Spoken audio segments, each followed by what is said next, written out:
Hi again. We are here today to talk about torn rotator cuffs. So as you have read previous in the course what torn rotator cuffs are, and once you've been cleared by your physician to start some yoga practice, then you might want to consider trying my top 5 poses for torn rotator cuff.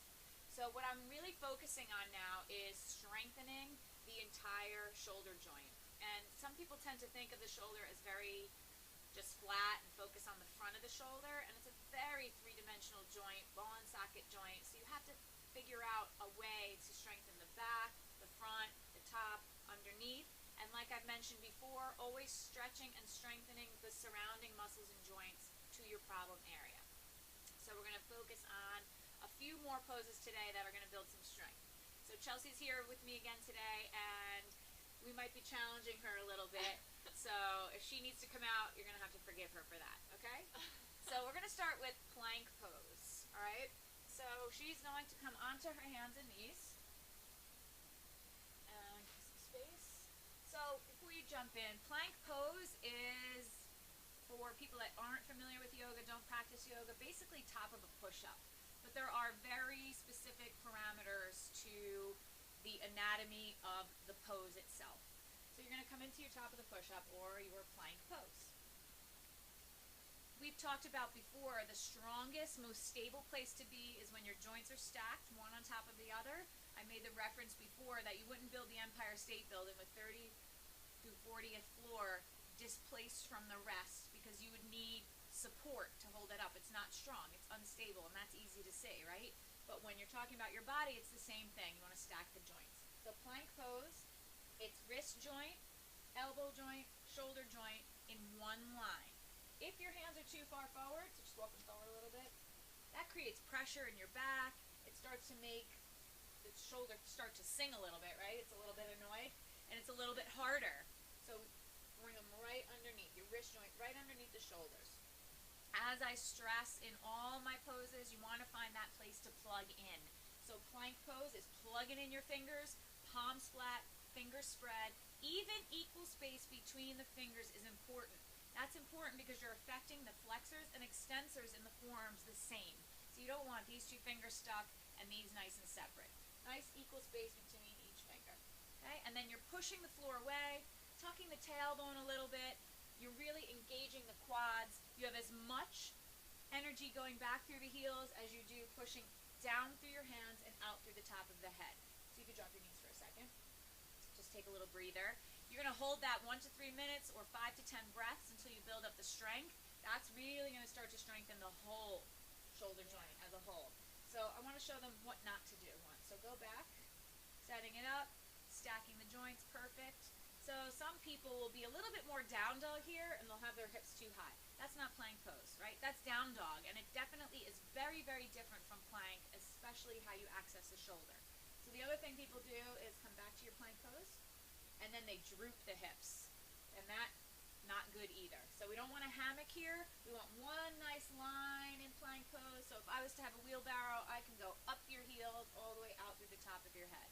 Again, nice deep breathing, hold, don't panic. If you're feeling tingling or sharp knifing pain, step away, reassess, and then maybe start up again in a couple of weeks. Okay, so then take a deep breath and lower down those knees. Okay, so she's making it seem very easy, but it's very challenging to hold. So what we're going to do now is Chaturanga, or going from high push-up to low push-up. And it can be a very challenging position to be in, especially when you're holding it. But it's going to build tremendous strength in the entire shoulder joint, as well as the chest and the arms. Okay, so I'm going to give her a variation, and it might be something you want to consider when you're just starting to do Chaturanga. So we're going to we get a yoga strap, and you make a circle. And you're going to make the circle as big as shoulder width apart for her. So if you want to face the camera and just see, she's not wider than shoulder, she's not tighter than shoulder, right in line, stacking those joints, right? So then turn back around, and you're going to come onto your hands and knees. So obviously you're going to have to put a little tension, because if she gives herself some slack, the strap's going to fall down. You want the strap above your elbow, just above your elbow, in a place where the buckle's not going to hurt you too. Palms flat, fingers spread, that's her That's where she draws up her energy and makes sure she's accessing the shoulders safely. Okay? Go up into your plank pose. Plank pose, just like we learned before. And now you're going to lower to low push-up, or it's a Chaturanga movement.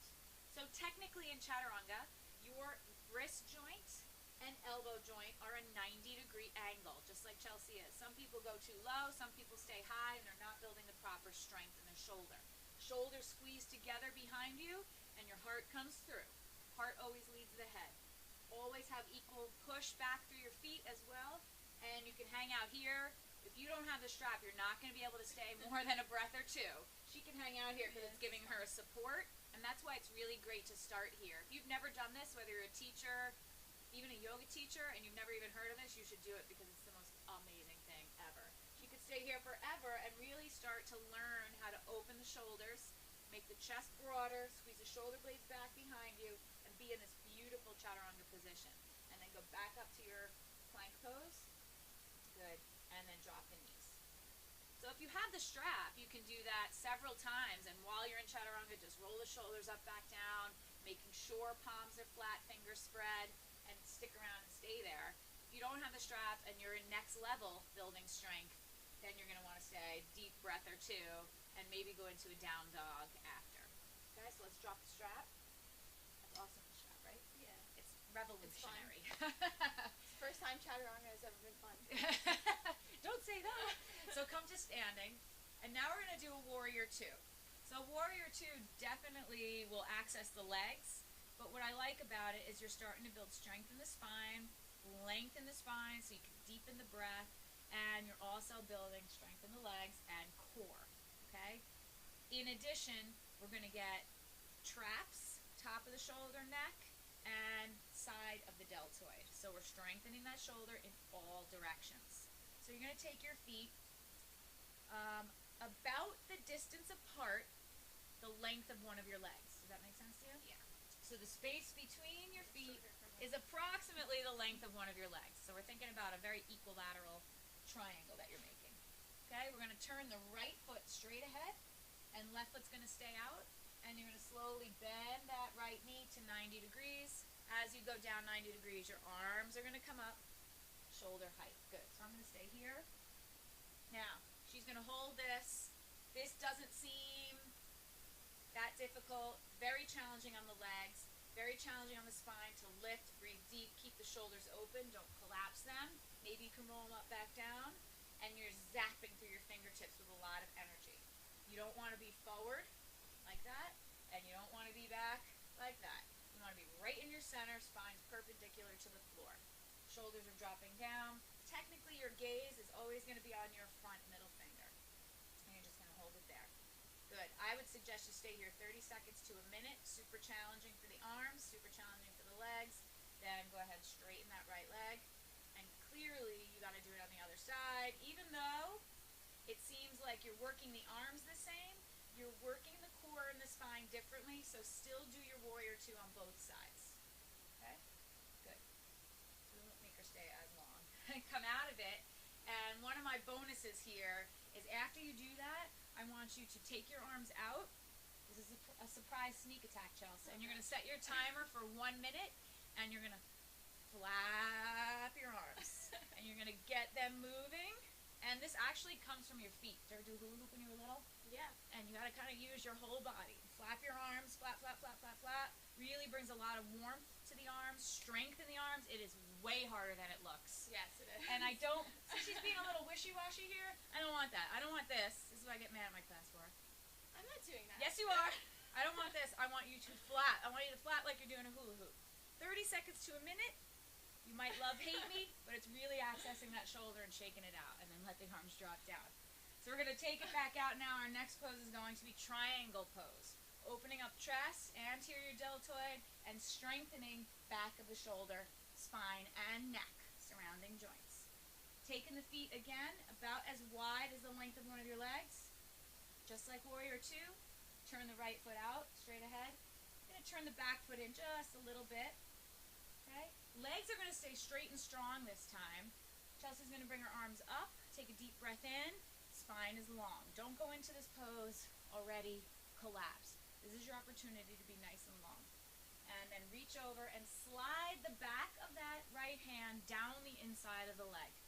You're going to press the back of that hand against the inside of the leg, and that push gives you torque to open. And we're opening up. Anterior deltoid chest. When that's collapsed, you can't get your full range of motion, then your back starts to get involved, and your shoulder cannot open up and give you the power that you want. So you need to be nice and open. You can hold here.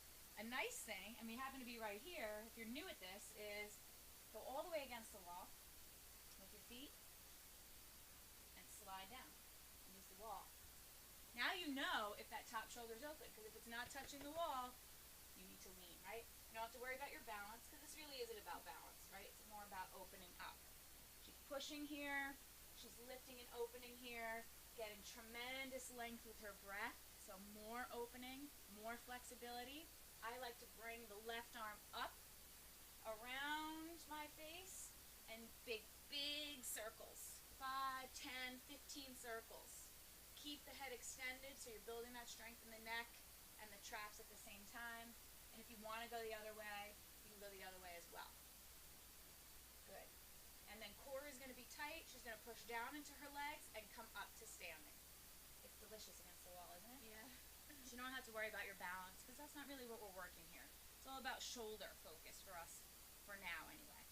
So obviously you would do the other side, same thing, we're not going to do it right now. But what we are going to do is go into revolving triangle, which is deepening the flexibility in the spine. This is also a little bit about mental toughness and focus, and we're going to use the block for support this time.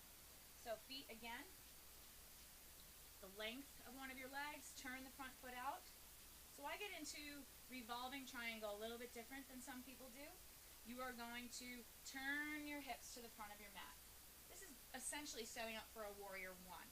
I want you to bend that right knee a little bit. Left arm's going to come up to the sky. Okay? So she's already starting to open up the side body, getting strength, just holding that shoulder in that position. And you're going to hinge over, chest and belly to the thigh, keeping the length, keeping the length. And she's going to I'm going to show you the beginner way. As you become better at this, you can look up ways to get deeper and more advanced in this pose. We're going to take the block on the inside of her foot. You're going to bring the left hand down onto the block. Good. The important part here is to keep her hips square and to keep a nice flat back. She's going to push down into that left block with the left hand, and you're going to reach your right arm out now. So you're getting a lot of opening now on that right side, and you're going to start to circle the arm open and open your chest to the back wall, okay? She's pushing down through the hand, down through that back leg, getting length and twisting open. Once she gets there, if she feels she's square enough and strong enough, you could start to make this pose a little more difficult and straighten your right leg. So those of you that have hip issues or IT band problems, this is an awesome thing for you to do here. You want to maybe extend out and back bend just a little bit more here. Stick your heart out. Good. Lead with the heart, not with the head. Beautiful. Hold it here. You could do this variation, or you can reach up, get length, reach your arm up over your head, palm facing the floor, and hold it there. This is a killer. Not one of my favorite poses. Hold 5, 10 breaths, and then bring both hands to the floor. Bend the front knee and roll yourself up to standing. Great. Have the feet together. You would do the other side. How did that feel? Okay. Okay. It's a little challenging, but my variations really tap into the structure and functionality of your shoulder, whereas other variations you might read on the internet on how-tos is all about legs and hips. That is involved. But it's about wringing out that spine, getting mobility in your spine so you can open the chest a little bit more and get deeper into the shoulder joint. So we did arm circles, which you might not see those variations either. You could do arm circles in the revolving triangle too. So torn rotator cuff, my top 5 favorite yoga poses for rehabilitating and strengthening and stretching the shoulder joint are Chaturanga, Plank, Warrior 2, Triangle, and Revolving Triangle. Try all 5, try 1 or 2, do them as much or as little as helps you personally. Don't forget to tune into your body when you're doing it, and breathe, breathe, breathe.